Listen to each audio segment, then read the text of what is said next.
ते जी काही राज्य सरकारची काय उपसमिती आहे त्याच्यामध्ये राधाकृष्ण विखे पाटील आहेत. मला राधाकृष्ण विखे पाटील आणि सगळ्या कमिटीला सांगायचंय, अरे बाबांनो, अगोदर भारतीय संविधानामधून जो कायदा निर्माण झाला त्या कायद्याला म्हणतात रिझर्वेशन ऍक्ट, तर वाचून घ्या. अशा प्रकारे एखाद्या गॅझेटरच्या आधारे आरक्षण देण्याची तरतूद कुठे आहे का? तो जरंग्या बोलतो, तुम्ही म्हणायला लागता हो रे हो, हो रे हो, हो रे हो. असं नाही रे बाबांनो. गॅझेटरच्या आधारे कोणत्याच प्रकारे मागासलं ठरत नाही. एका वर्गातून दुसऱ्या वर्गात पाठवा असं ठरत नाही.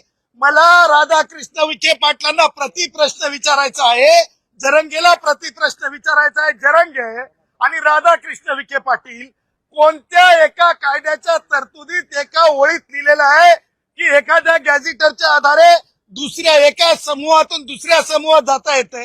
आणि गॅझेटरचा अर्थ काय? गॅझेट मध्ये पब्लिश झाल्याच्या नंतर वेगळं लागू करण्याची तरतूद कुठे आहे?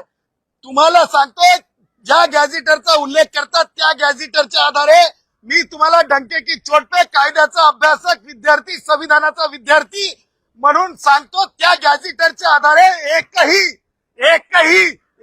जात प्रमाणपत्र आणि व्हॅलिडिटी ही कायद्यासमोर टिकणार नाही.